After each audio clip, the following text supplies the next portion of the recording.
thought you said earlier that all wars were about, oil and corporations. They are, but they're all religious-based, too. So they're all about religion and oil and corporations. Could be, and sure. occasionally getting rid of the Nazis. Yeah. So my point is, well, the Nazis can be over many things. The Nazis was religious too. Look what they did to the Jews. So that brought religion in. Vietnam was religious because Diem, our puppet president, and our country brought 100 Christian Vietnamese down to the south to be the government. Well, the southern Vietnamese didn't like these religious characters from up north, so they then became the Viet Cong.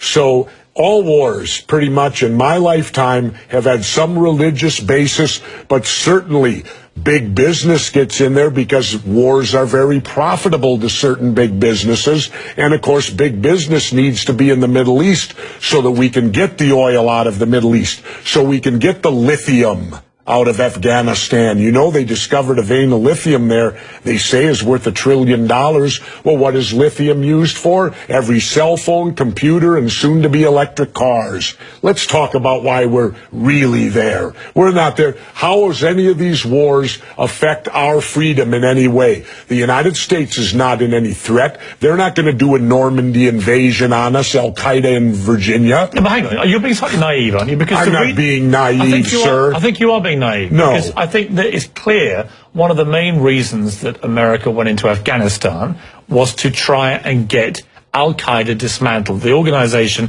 which committed the 9/11 atrocity. Really? Well, you don't think so? Well, how come Al-Qaeda put the heroin business out?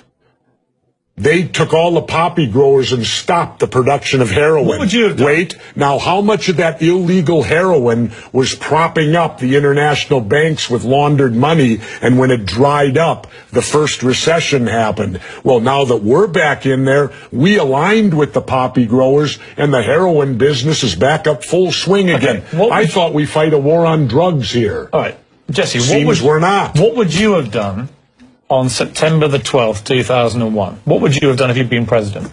What would I have done? Yeah. I would have done a legitimate investigation to find out what exactly happened on 9/11. How did they know who did this so quickly like they did Lee Harvey Oswald? How quick they knew Lee Harvey Oswald killed Kennedy. Because the people who did it were identified and we knew who they were. Well, then why couldn't we have stopped them beforehand if they were identified and we knew who they were? It was a failure of intelligence. Everyone's accepted No, it wasn't. We knew before with Condoleezza Rice's memo on August 6th when it stated right in the memo, bin Laden to steal planes and run them into buildings. And more stuff is coming out now also, how much the Bush administration ignored the intelligence. It was almost like they ignored it because they wanted it to happen. Oh, come off it, Jesse. No, not oh, come off it. Wait a minute. Every war fought starts with a false flag operation. You can't, in all seriousness, sit there and try and make anybody. Okay, let me ask you this, Piers. Wait a minute. Let me ask you something. How much studying have you actually done of 9/11 other than what the government's told you and what mainstream media has told you? I've been studying it 4 years. I was editor of a national newspaper. I've talked to people. Wait a minute. In depth every day for 5-6 months. Really? So I know a lot about it. Well, then how come? Let me ask you this then. You cannot say that any member of the Bush administration knew it was going to happen or wanted it to happen. It's a ridiculous thing to say. Ridiculous. Okay, let's talk about your BBC. I have a tape of a BBC reporter broadcasting directly back to England talking about a third building has collapsed. World Trade Center Building 7 talks for 7 minutes. All the while she's talking, World Trade Center Building 7 is still standing right behind her. It didn't fall for another half hour. Yet they were doing a pre-broadcast back to England that, yes, it's true, you need to that this building fell and it hadn't fallen yet. If you're trying to make out the British Broadcasting Company, one of the most respected news organisations in the world, was inventing huge buildings falling over, you need to have a break, Jesse. We'll come back after the break. Fairly heated debate about various theories that you have about 9/11 and so on. Let's move on to... and the government only has a theory.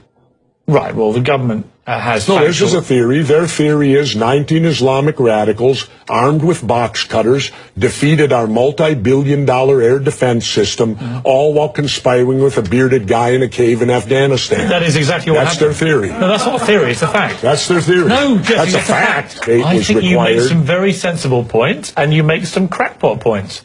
That's your opinion. Yes. How many people here think I make crackpot points? Yeah? One. How many think I make sensible points? You're in a minority, my good friend. You're the minority.